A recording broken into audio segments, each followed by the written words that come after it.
Thanks for staying with us. U.S. President Donald Trump is hosting Ukrainian President Volodymyr Zelenskiy at the White House for a first face-to-face meeting since the U.S. ramped up towards securing a peace deal with Russia. The visit is expected to focus largely on the signing of a preliminary economic cooperation deal that would allow U.S. a large ownership stake in Ukraine's rare earth minerals and other natural resources as a form of repayment for the billions of dollars of aid given by Washington to Kyiv during the 3 years since Russia's full-scale invasion on Ukraine. Watch.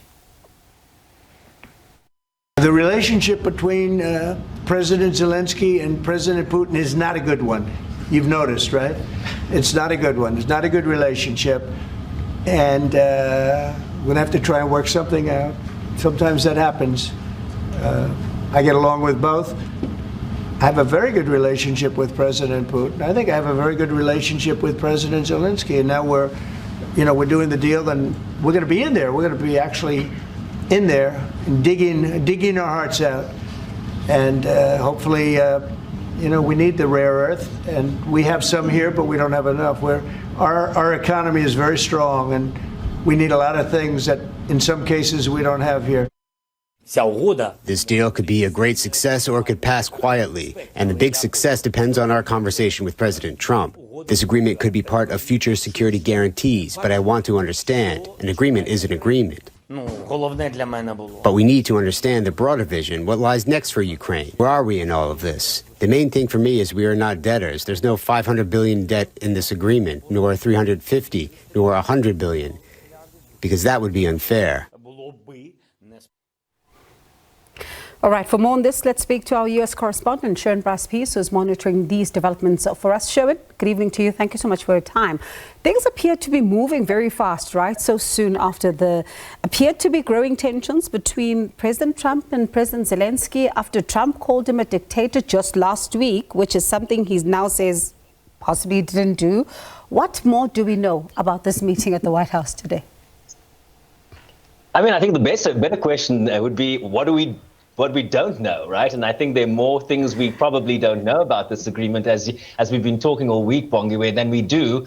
I can tell you there's some tense conversations happening right now in the Oval Office. Some of the reporting we're getting out of that, generally what happens before the press conference, the official press conference, the White House allows the press into the Oval Office, and then they sort of freewheel, take a number of questions, and that is ongoing right now. And I can tell you one of the elements to emerge from that freewheeling engagement with the media is a question to President Trump as to whether, based on this deal, the United States will provide a backstop, some sort of security backstop to any future peace deal that could see European peacekeepers on the ground in eastern Ukraine. His response is, I don't worry about security right now. We have to get a deal first. But you just heard there from President Zelenskyy in the clip we just played that this deal is premised on a future agreement with the United States in terms of future security guarantees. So this rare earth minerals deal is not coming out of a vacuum. It has emerged within the last couple of weeks based on the closer relationship we suddenly saw emerge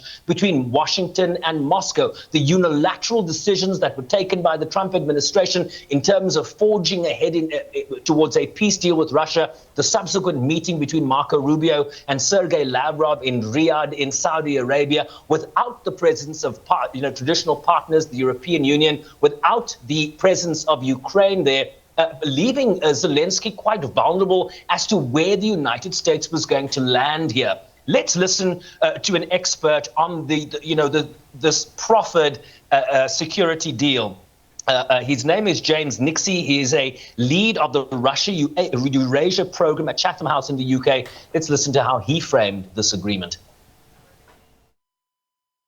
There was an initial deal, and that deal was access to those rare earth metals, which are under dispute, as I say, in exchange for services rendered, as in not in exchange for future monies or for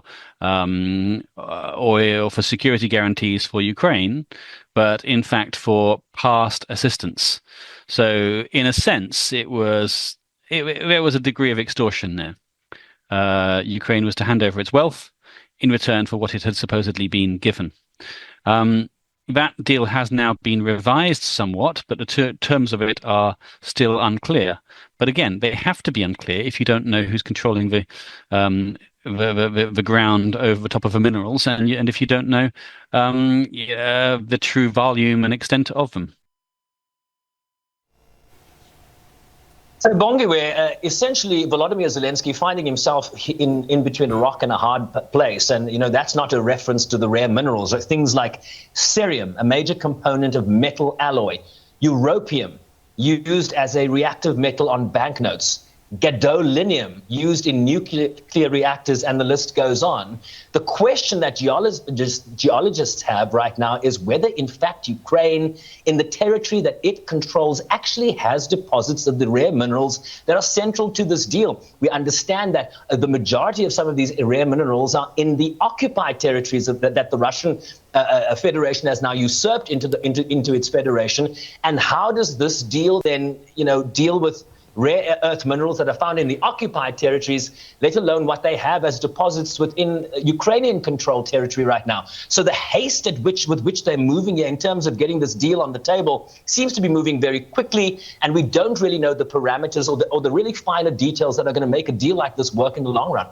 And I suppose, Sherwin, the big concern, right, for Ukraine appears to be Trump's unilateral move towards a peace deal with Russia, and some initial concern that Ukraine was then being excluded from those deliberations. And clearly, when you look at a meeting like this, it will be very closely watched by us in Europe as well. But also the Kremlin is watching this closely.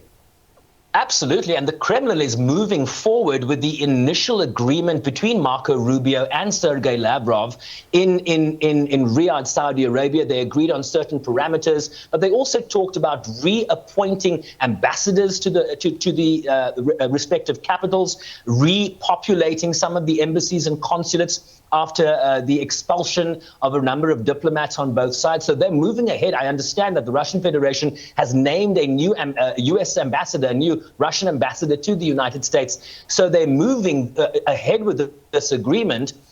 But of course, that leaves Ukraine vulnerable because they don't have the security guarantees from the United States. And remember, Volodymyr Zelenskiy is not the first European leader to visit the White House this week.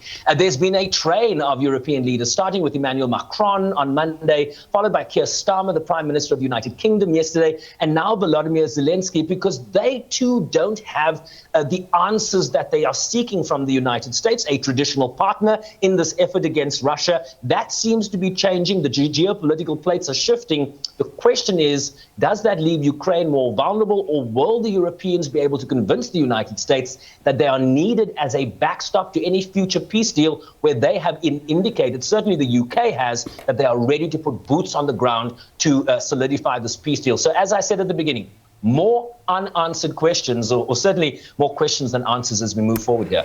Sherwin, like we said yesterday, buckle up. It's about to be a ride nonetheless. We don't know how bumpy it's likely to get or how easy it may just get. Let's see what happens there. Appreciate your time. That's my colleague there, Sherwin Bryce-Pease, our U.S. correspondent, watching the developments around that meeting with U.S. President Donald Trump and the Ukrainian President Volodymyr Zelenskiy.